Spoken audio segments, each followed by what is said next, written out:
Same thing was done under the guidance of the Soviet embassy in Hanoi, and same thing I was doing in New Delhi. To my horror, I discovered that in the files where people were doomed to execution, there were names of pro-Soviet journalists with whom I was personally friendly. Pro-Soviet? Yes. They were idealistically minded leftists who made several visits to USSR, and yet the KGB decided that come revolution or drastic changes in political structure of India, they will have to go. Why is that? Because they know too much. Simply because, you see, the useful idiots, the leftists who are idealistically believing in the beauty of Soviet socialist or communist or whatever system, when they get disillusioned, they become the worst enemies. That's why my KGB instructors specifically made a point: never bother with leftists. Forget about these political prostitutes. Aim higher. This was my instruction. Try to get into large circulation, established conservative media. Reach, filthy rich movie makers, intellectuals, so-called academic circles. Cynical, egocentric people who can look into your eyes with angelic expression and tell you a lie. These are the most recruitable people, people who lack moral principles, who are either too greedy or too suffer from self-importance. They feel that they matter a lot. These are the people who KGB wanted very much to recruit. But to eliminate the others, to execute the others, don't they serve some purpose? Wouldn't they be the ones they rely on? They serve purpose only at the stage of destabilization of a nation. For example, your leftists in the United States, all these professors and all these beautiful civil rights defenders, they are instrumental in the process of the subversion only to destabilize the nation. When their job is completed, they are not needed anymore. They know too much.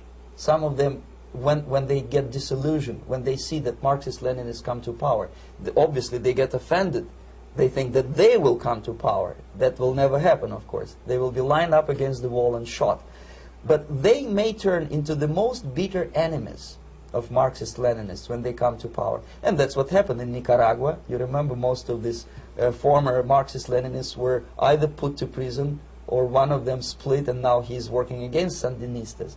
It happened in Grenada when Maurice Bishop was already a Marxist. He was executed by a new Marxist who was more Marxist than this Marxist. Same happened in Afghanistan when first there was Taraki, he was killed by Amin, then Amin was killed by Babrak Karmal with the help of KGB. Same happened in Bangladesh when Mujibur Rahman, very pro-Soviet leftist, was assassinated by his own Marxist-Leninist military comrades. It's the same pattern everywhere. The moment they serve their purpose, all the useful idiots are either be executed entirely, all the idealistically minded Marxists, or exiled or put in prisons, like in Cuba. Many former Marxists are in Cuba, in prison. So most of the Indians who were cooperating with the Soviets, especially with our Department of Information of the USSR Embassy, were listed for execution. And when I discovered that fact, of course I was sick. I was mentally and physically sick. Well, you spoke several times before about ideological subversion. That is a phrase that I'm afraid some Americans don't fully understand. When the Soviets use the phrase ideological subversion, what do they mean by it? Ideological subversion is the process which is legitimate, overt, and open. You can see it with your own eyes. All you have to do, all American mass media has to do, is to unplug their bananas from their ears, open up their eyes, and they can see it. There is no mystery. There is nothing to do with espionage. I know that espionage intelligence gathering looks more romantic. It sells more deodorants through the advertising, probably. That's why your Hollywood producers are so crazy about James Bond type of thrillers. But in reality, the main emphasis of the KGB is not in the area of intelligence at all. According to my opinion and opinion of many defectors of my caliber, only about 15% of time, money, and manpower is spent on espionage as such. The other 85% is a slow process which we call either ideological subversion or active measures, активные мероприятия in the language of the KGB, or psychological warfare.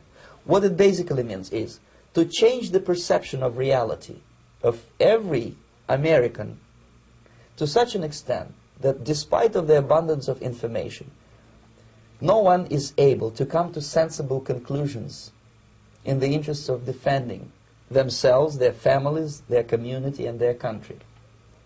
It's a great brainwashing process which goes very slow, and it's divided in 4 basic stages. The first one being demoralization. It takes from 15 to 20 years to demoralize a nation. Why that many years?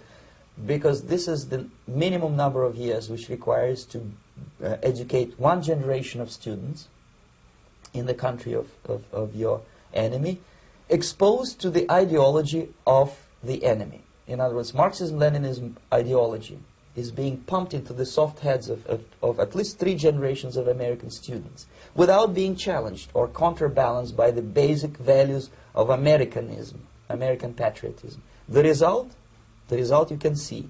Most of the people who graduated in the 60s, dropouts or half-baked intellectuals, are now occupying the positions of power in the government, civil service, business, mass media, educational system. You are stuck with them. You cannot get rid of them. They are contaminated. They are programmed to think and react to certain stimuli in a certain pattern. You cannot change their mind, even if you expose them to authentic information, even if you prove that white is white and black is black. You still cannot change the basic perception and the logic of behavior. In other words, these people, the process of demoralization is complete and irreversible.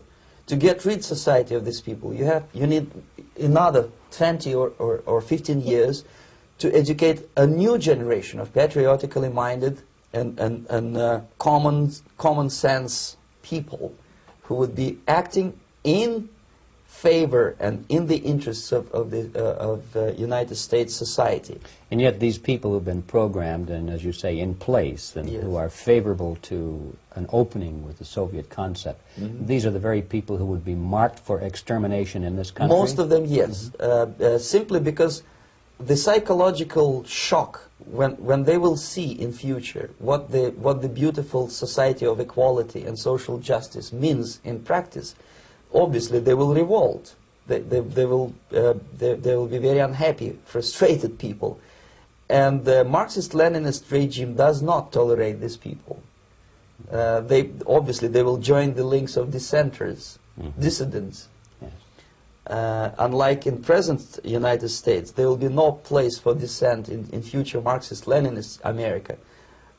Here you can get popular like Daniel Ellsberg and filthy rich like Jane Fonda for being dissident, for criticizing your Pentagon. In future, these people will be simply squashed like cockroaches. Nobody is going to pay them nothing for their beautiful, noble ideas of equality. This they don't understand, and it will be greatest shock for them, of course. The demoralization process in the United States is basically completed already. For the last 25 years. Actually, it's overfulfilled, because demoralization now reaches such areas where previously not even Comrade Andropov and all his experts would even dream of such a tremendous success. Most of it is done by Americans to Americans, thanks to lack of moral standards. As I mentioned before, exposure to true information does not matter anymore. A person who was demoralized is unable to assess true information. The facts tell nothing to him. Even if I shower him with information, with authentic proof, with documents, with pictures, even if I take him by force to the Soviet Union and show him concentration camp, he will refuse to believe it until he is going to receive a kick in his fat bottom. When a military boot crashes his balls, then he will understand, but not before that. That's the tragic of the situation of demoralization.